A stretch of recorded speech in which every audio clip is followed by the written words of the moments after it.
Hi, it's Cece. Monday, March 30th, 2026. When people hear my stories, I can see it on their faces. That slight tilt of the head, the pause. I know what they're thinking.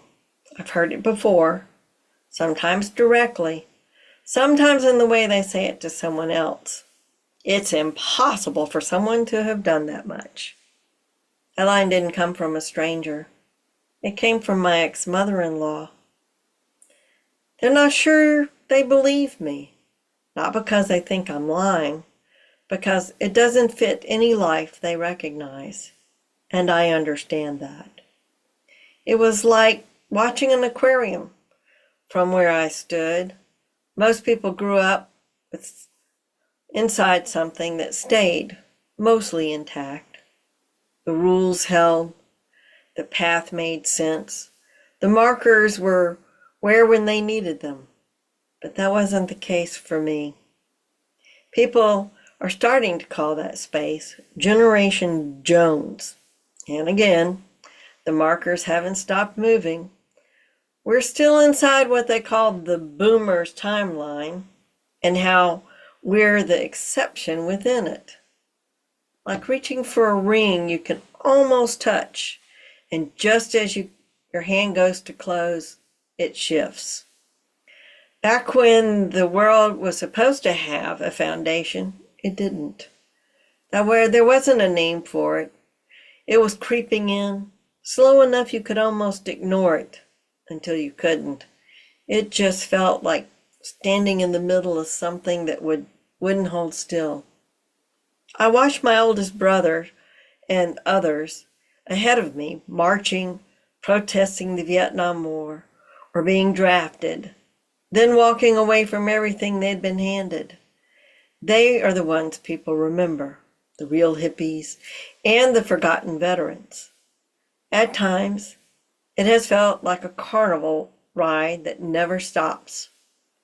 The world that I was being told to step into was cracking right up under my feet.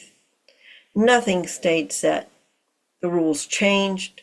The expectations shifted. Even the markers I was expected to live by, they moved.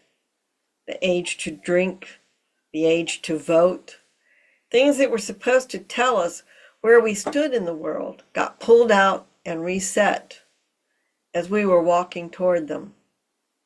And there was something else sitting underneath all of it. We were being told constantly that the world itself might not hold. Acid rain, pollution, systems breaking down faster than they could be fixed. It wasn't framed as theory, it was framed as a countdown. And when you grow up inside that, you don't plan the same way. You don't wait. You don't assume there will be a better time later. You make a decision. You live it while it's here, because it feels too fragile not to. And it wasn't just one thing. It was everywhere we looked. Love Canal, on the news, whole neighborhoods poisoned by the ground they were built on. The threat of nuclear war never really gone, just quieter for a while. Duck and cover disappearing from schools, but not from memory. It could come back up just enough to remind us of it, that it hadn't gone away. It was still there. And then there was school itself. Public school in Mobile wasn't a place of learning. It was a place where you figured out quickly whether you could stand your ground or not. And I made another choice. I stepped out of it. I got my GED because I wasn't there to prove I could survive a system that didn't feel like it was built to hold anyone steady. So I learned something early. Don't build your life on what's supposed to hold. Build it on what actually does. Read a situation. Trust your instincts.